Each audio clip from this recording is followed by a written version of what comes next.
ଗଣମାଧ୍ୟମ ଦେଖିଲି ଯେ ସେମାନେ ବସିକି ଭିଡ଼ିଓ କରୁଛନ୍ତି ଏବଂ ନ୍ୟୁଜ୍ କରୁଛନ୍ତି। ନ୍ୟୁଜ୍ କରିବା କିଛି ଅସୁବିଧା ନାହିଁ।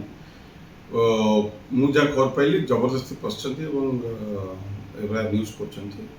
ସେ ଜାଣିବା ଦରକାର ଯେ ମୋର ଏଇଟା ବର୍ତ୍ତମାନ ପଜେସନ୍ ଅଛି ଏବଂ 15 ତାରିଖ ପର୍ଯ୍ୟନ୍ତ 4 ତାରିଖ ପର୍ଯ୍ୟନ୍ତ ନୋଟିସ୍ ଯାଇଛି ଏବଂ 15 ତାରିଖ ମୋ ପଜେସନ୍ ଅଛି।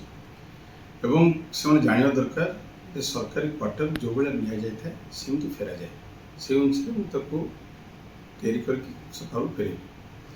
ସେ ଯେଉଁ ବିଭ୍ରାନ୍ତିକର ନ୍ୟୁଜ୍ ବିଶେଷ କରି ଗୋଟେ ମାନେ ଚ୍ୟାନେଲ୍ ଏବଂ କିଛି ସମ୍ବାଦପତ୍ର ଯେଉଁ ଲେଖୁଛନ୍ତି ବିଭିନ୍ନ ବିଭ୍ରାନ୍ତିକର ବଙ୍କର ଏବଂ ବିଭିନ୍ନ ଦେଖୁଛି ମିଡ଼ିଆରେ, ମୋତେ ଦୁଃଖ ଲାଗୁଛି ଯେ ମିଡ଼ିଆମାନଙ୍କୁ ସଦ୍ବୁଦ୍ଧି ଦିଆଯାଉ ଯେ ମୁଁ ଓଡ଼ିଶାର ସାଂଗଠନିକ ସମ୍ପାଦକ ଥିଲି।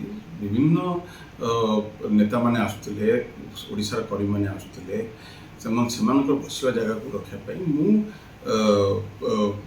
ଗୋଟେ ଟେମ୍ପରାରୀ ଏକ୍ସଟେନସନ୍ କରାଯାଇଥିଲା, ଯେଉଁଥିରେ ଲୋକମାନେ ରହିକି କାମ କରିପାରିବେ, ଗ୍ରିଭାନ୍ସକୁ ଆଡ୍ରେସ୍ କରିପାରିବେ ଏବଂ ସମ୍ମାନ ସହିତ ବସାଇ ପାରିବେ। ଏବଂ ଯେତେବେଳେ କ୍ୱାର୍ଟର, ମୁଁ ତ ସବୁ ପ୍ରୋସିଜିଓର ଫଲୋ କରିକି କ୍ୱାର୍ଟରକୁ ଅନ୍ ଟାଇମ୍ ଛାଡ଼ିବା ପାଇଁ ମୁଁ କହିଛି ଏବଂ କାଲି ବି ଆସିଥିଲେ ଜିଏ ଡିପାର୍ଟମେଣ୍ଟ। ମୁଁ କହିଲି on time I will leave the quarter and as it is ଯାହା ଅଛି ସେଇଆ କରିକି ଦିଆଯିବ। ଏବଂ ତା ଭିତରେ ଏତେ କ'ଣ ସେଠି ଅଛି ଏବଂ ଲୋକ ଯେଉଁ 15 ଦିନ ହେଲା ଗୋଟେ ନ୍ୟୁଜ୍ ଚାଲିଛି, ଭଗବାନ ତାଙ୍କୁ ସଦ୍ବୁଦ୍ଧି ଦିଅନ୍ତୁ। ଲୋକ ସତ ସବୁ ଜାଣିଛନ୍ତି। ମୋର କାମ ହେଲା ଓଡ଼ିଶାବାସୀଙ୍କର କାମ କରିବା ଏବଂ ମୁଁ ଯେହେତୁ ସଂଗଠନ ସମ୍ପାଦକ ଥିଲି, ବିଜୁ ଜନତା ଦଳର ସମସ୍ତ କର୍ମୀ ନେତାମାନେ ଆସନ୍ତି ଏବଂ ସମସ୍ତେ ବିଭିନ୍ନ ଜାଗାରେ ବସିବା ଏବଂ ତାଙ୍କ ସମ୍ମାନ ସହିତ ବସିବା ମୋର କର୍ତ୍ତବ୍ୟ ଥିଲା ଏବଂ ସେ ଅନୁସାରେ କାମ କରାଯାଇଛି। ଏବଂ ମୁଁ କ୍ୱାର୍ଟର ଯେମିତି ଥିଲା ସେମିତି ଫେରେଇବି। ଦ୍ୟାଟ୍ ଇଜ୍ ଆମର ମିନିମମ୍ ୱାର୍କ, ଯେଉଁଟାକି ନିୟମ, ଆଉ ସେ ନିୟମ ଭିତରେ ମୁଁ କାମ କରିବି।